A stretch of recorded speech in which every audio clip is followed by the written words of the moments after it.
Menghujat Roh Kudus berarti menolak kesaksian utama tentang Kristus. Banyak orang Kristen khawatir bahwa mereka mungkin telah secara tidak sengaja menghujat Roh Kudus. Orang yang melakukan dosa ini telah mengeraskan hatinya sedemikian rupa sehingga mereka tidak dapat bertobat dan menerima pengampunan.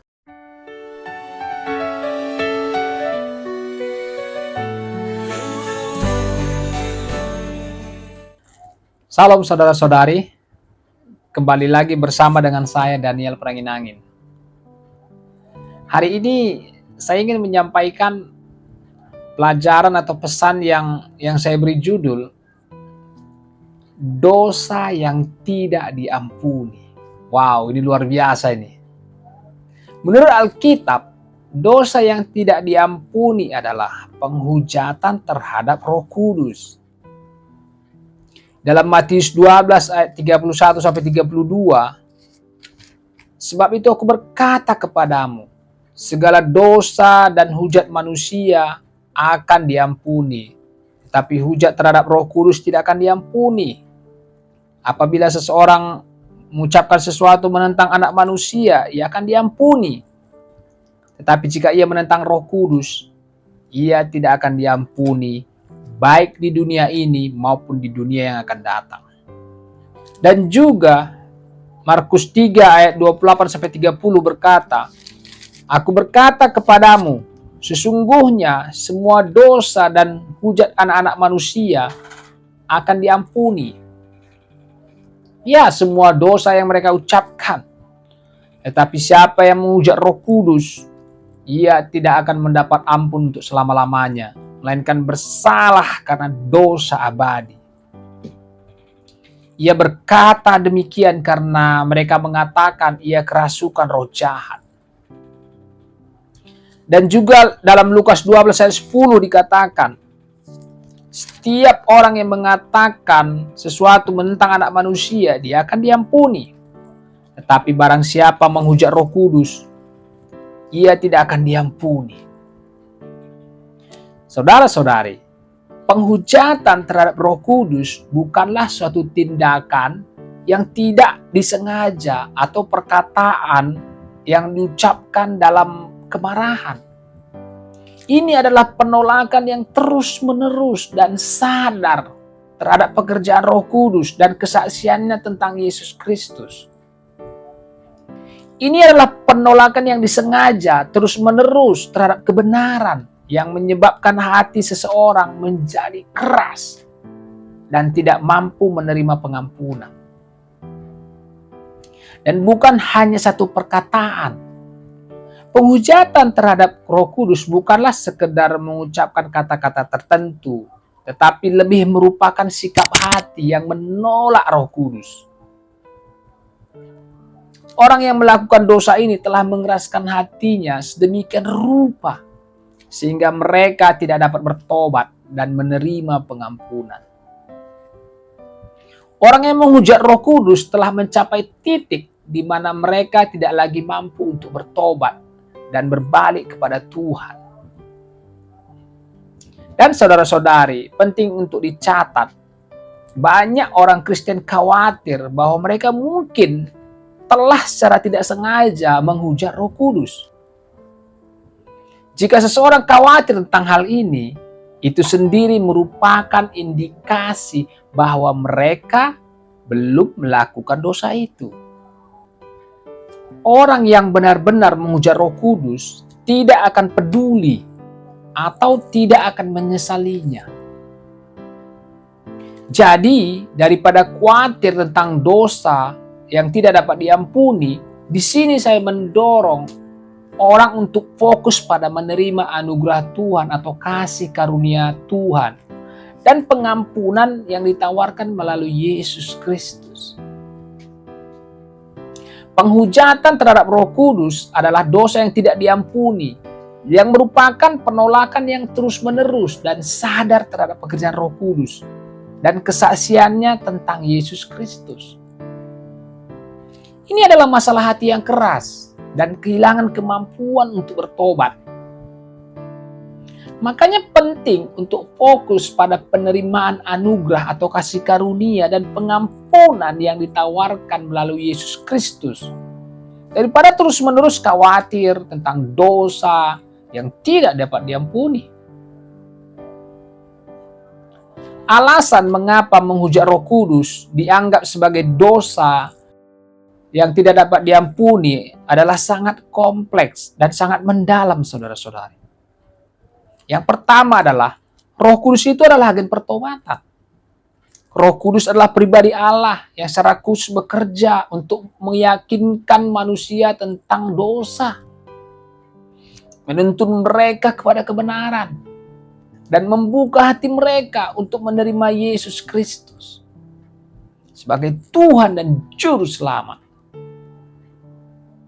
Jika seseorang secara terus-menerus dan sadar menolak pekerjaan Roh Kudus, menolak kebenaran yang ia nyatakan, dan menolak panggilannya untuk bertobat, maka orang tersebut menutup pintu bagi satu-satunya cara yang Allah sediakan untuk menerima pengampunan, saudara-saudari.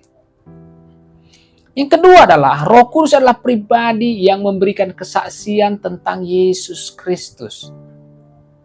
Roh Kudus itu menginspirasi Alkitab, memampukan orang percaya untuk memahami firman Tuhan, dan memberikan kuasa untuk hidup sesuai dengan kehendak Allah. Menghujat Roh Kudus berarti menolak kesaksian utama tentang Kristus dan menolak satu-satunya jalan kepada keselamatan. Penghujatan terhadap Roh Kudus adalah kondisi hati yang keras dan memberontak terhadap Allah, yang pada akhirnya membuat orang tersebut tidak mampu untuk bertobat. Ini bukan hanya satu tindakan atau perkataan, saudara-saudari, tetapi lebih merupakan pola penolakan yang terus-menerus, yang mengeras menjadi keadaan yang permanen. Dalam keadaan ini, hati seseorang tidak menjadi responsif terhadap kasih karunia Allah dan tidak mampu untuk mengakui dosa dan mencari atau menerima pengampunan. Dan selanjutnya, saudara-saudari, menyatakan karya Allah sebagai karya setan. Dalam konteks di mana Yesus mengusir setan dengan kuasa Beelzebul, mereka berkatakan Yesus mengusir setan dengan kuasa Beelzebul. Matius 12. Yesus mengatakan bahwasanya perkataan itu sama dengan menghujat Roh Kudus. Artinya mereka sama dengan mengaitkan pekerjaan Roh Kudus melalui Yesus dengan kuasa setan. Ini adalah penyangkalan langsung terhadap kebenaran dan upaya untuk menyesatkan orang lain dari jalan keselamatan. Roh Kudus, saudara-saudari, adalah sumber kebenaran, kehidupan, dan kekudusan. Jadi menolak Dia berarti menolak sumber segala yang baik dan menolak satu-satunya jalan untuk memiliki hubungan yang benar dengan Tuhan. Saudara-saudari, penting untuk diingat, penghujatan terhadap Roh Kudus harus dipahami dalam konteksnya. Ini bukanlah dosa yang dapat dilakukan secara tidak sengaja. Ini adalah penolakan yang sadar, disengaja, dan terus-menerus terhadap Roh Kudus dan pekerjaannya. Tuhan itu adalah kasih, dan Ia tidak ingin seorang pun binasa. Anugerahnya atau kasih karunia-Nya tersedia bagi semua orang yang mau bertobat dan yang mau percaya kepada Yesus. Jika saudara khawatir tentang apakah Anda telah menghujat Roh Kudus, kemungkinan besar Anda belum melakukannya. Kekhawatiran itu sendiri adalah bukti bahwa hati Anda masih responsif terhadap Roh Kudus. Sulit untuk memberikan contoh spesifik dalam Alkitab secara individu yang eksplisit dikatakan yang menghujat Roh Kudus. Alkitab tidak secara langsung menyebutkan nama orang yang telah melakukan dosa ini. Namun kita dapat melihat contoh-contoh dalam Alkitab yang menggambarkan kondisi atau situasi yang mengarah pada penghujatan terhadap Roh Kudus. Contoh-contoh situasional. Ini bukan individu yang tertentu yang disebut, yaitu orang-orang Farisi dalam Matius 12 tadi. Di dalam Markus 3 ayat 23 sampai 30. Ini adalah contoh utama yang menjadi dasar ajaran tentang penghujatan Roh Kudus. Ketika Yesus mengusir setan dan melakukan mujizat melalui kuasa Roh Kudus, orang-orang Farisi menuduhnya melakukannya dengan kuasa Beelzebul, penghulu setan. Dan Yesus dengan tegas mengatakan bahwa tindakan mereka ini berbahaya karena mereka dengan sengaja menghubungkan pekerjaan yang baik dari Roh Kudus dengan kuasa si jahat. Meskipun Alkitab tidak secara eksplisit menyatakan bahwa mereka telah menghujat Roh Kudus, Yesus memperingatkan mereka betapa bahayanya yang terkait dengan sikap hati mereka. Tindakan mereka mendekati ambang batas itu. Mengapa ini dianggap dekat dengan penghujatan Roh Kudus? Karena mereka melihat bukti yang jelas tentang pekerjaan Roh Kudus atau mujizat Yesus, tapi menolaknya dan malah mengaitkannya dengan kuasa setan. Ini adalah penolakan yang sengaja terhadap kebenaran dan upaya untuk menyesatkan orang lain. Dalam Ibrani 6 ayat 4-6 dikatakan, bagian ini berbicara tentang orang-orang yang telah diterangi hatinya, yang telah mengecap karunia sorgawi, dan yang telah mendapatkan bagian dalam Roh Kudus, dan yang mengecap firman yang baik dari Allah, dan kuasa dunia yang akan datang.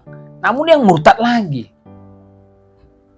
Meskipun ini tidak secara eksplisit disebut sebagai penghujatan Roh Kudus, deskripsinya menunjukkan orang-orang yang telah mengalami berkat Roh Kudus, namun berpaling dari iman. Kenapa ini relevan? Karena ini menggambarkan keadaan di mana seseorang telah memiliki pengalaman dengan Roh Kudus, tetapi kemudian dengan sengaja dan sadar menolak iman dan berpaling dari Kristus.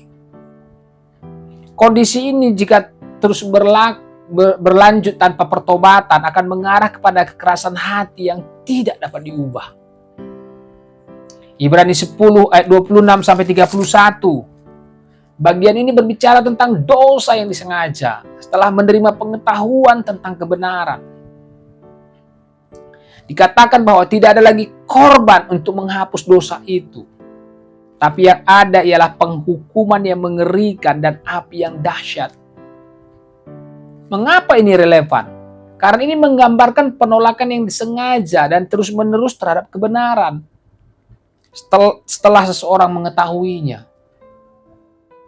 Ini menunjukkan bahwa ada titik penolakan terhadap kebenaran dapat menghasilkan konsekuensi yang serius yang tidak dapat diubah.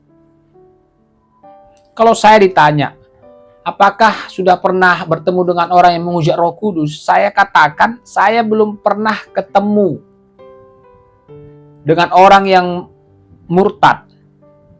Namun penting untuk dicatat, sulit secara definitif untuk menyatakan bahwa seseorang telah menghujat Roh Kudus. Karena kita tidak dapat sepenuhnya mengetahui keadaan seseorang atau keadaan hati seseorang. Hanya Tuhan yang dapat menilai secara pasti, saudara-saudari. Ini adalah sebagai peringatan, bukan vonis. Bagian-bagian Alkitab ini berfungsi sebagai peringatan untuk menjaga hati kita tetap lembut dan responsif terhadap Roh Kudus. Dan untuk tidak dengan sengaja menolak kebenaran. Jadi saudara-saudari, meskipun Alkitab tidak memberikan contoh spesifik nama individu yang menghujat Roh Kudus, contoh-contoh situasional seperti orang Farisi dan deskripsi dalam Ibrani 6 dan 10 memberikan gambaran tentang kondisi hati. dan tindakan yang mendekati atau mengarah pada dosa yang tidak dapat diampuni. Intinya adalah untuk tetap waspada terhadap pekerjaan Roh Kudus dalam hidup kita dan untuk tidak dengan sengaja menolak kebenaran yang Dia nyatakan. Jadi singkatnya, dosa menghujat Roh Kudus adalah dosa yang tidak dapat diampuni, karena ini adalah penolakan terhadap satu-satunya jalan keselamatan yang Tuhan sediakan melalui Yesus Kristus. Dan penolakan ini menyebabkan kekerasan hati yang tidak dapat diubah dan kehilangan kemampuan untuk bertobat. Jadi saudara-saudari, inilah pelajaran tentang dosa yang tidak diampuni. Saya percaya, saya berharap ini memberkati dan menginspirasi saudara-saudari. Demikianlah pelajaran ini. Sampai jumpa di pelajaran berikutnya. Tuhan Yesus berkati. Amin.